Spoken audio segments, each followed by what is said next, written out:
Olá pessoal, sejam mais uma vez bem-vindos aqui ao canal Por que Não Adotar?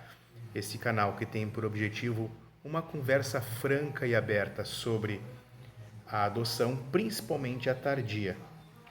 Hoje vamos fazer um vídeo bem descontraído, um vídeo onde a gente vai rir um pouquinho sobre as tão temidas perguntas cabeludas. Sim, elas acontecem e bastante. Perguntas cabeludas de todos os assuntos, em todas as situações, e elas acontecem muito. Criança é assim mesmo. Não interessa se é filho biológico ou filho natural, criança é criança. E as perguntas cabeludas vão aparecer, porque a vida passa e novos assuntos vão aparecer, alguns ligados a essa questão da adoção, sim, né? Perguntas como, por exemplo, o porquê que essa criança está ali naquele momento. Perguntas sobre conteúdo sexual, perguntas, outros tipos de perguntas cabeludas ou situações constrangedoras que essa criança possa lhe colocar. Eu tenho várias, por exemplo, que já aconteceram comigo, com os meus filhos biológicos. Por que não aconteceria com um filho natural, com um filho adotivo? É normal, isso acontece mesmo, é assim. Criança, esse é o divertido de viver, de educar uma criança. Então, vamos lá. Primeira coisa que você precisa saber quando aparece uma pergunta cabeluda. Calma. Você entendeu a pergunta? Você entendeu o que aquela criança está te perguntando? É aquilo mesmo? Ou a pergunta começou, você escutou uma parte da pergunta, se constrangeu com aquele assunto e não escutou o resto da pergunta e não sabe nem do que se trata ou não quer nem falar sobre esse assunto? Então, despreparo.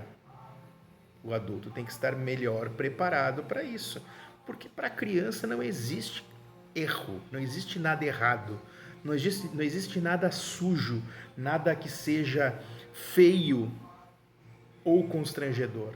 Criança pergunta naturalmente e ela quer saber a resposta verdadeira. Essa é a segunda parte dessa dica. Fale a verdade, não invente, porque no futuro essa mentira pode se voltar contra você. Você inventou uma mentira sobre uma pergunta que a criança quer saber, ela vai descobrir a verdade e vai pensar: poxa, mas o meu pai e minha mãe mentem, então por que eu não posso mentir também? Pense nisso. De qualquer forma, você não precisa falar toda a verdade, mas fale a verdade. Fale o suficiente para que essa criança, esse adolescente ou essa criança, se convença, ela entenda, ela inicie a compreender a sua dúvida de maneira verdadeira. Depois eu observe o que está acontecendo com o passar do tempo, retorne aquele assunto com um pouco mais de conteúdo, vá verificando se o que você falou foi o suficiente para sanar aquela dúvida naquele momento. Porque a vida continua e outras dúvidas vão acontecer, até mesmo a mesma, caso você tenha colocado só um pedaço, só o suficiente para sanar a dúvida da criança naquele momento, né? Exemplos claros da onde vêm os bebês. Você não vai fazer toda uma aula de biologia contando sobre da onde vêm os bebês, mas dependendo da idade da criança, você vai dar uma resposta. Se ela for um pouco maior, outra resposta. Se ela for um adolescente, outra resposta. Mas responda. Sane a dúvida, converse, abra o diálogo. É isso que os nossos filhos querem: conversar. Querem ter em você uma pessoa para poder conversar, entender como funciona a vida, porque a vida não é fácil para ninguém, nem para uma criança. Então é isso. Não tem muito que me estender nessa situação. As perguntas cabeludas vão aparecer.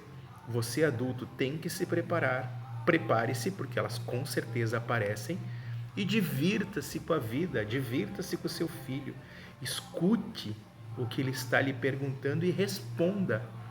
o que ele quer saber, de acordo com a idade dele, de acordo com a necessidade de quantidade de informação. Esse é o segredo, a quantidade de informação. Seja feliz, estamos aí para conversar sobre qualquer pergunta, inclusive cabeludas, e até o próximo.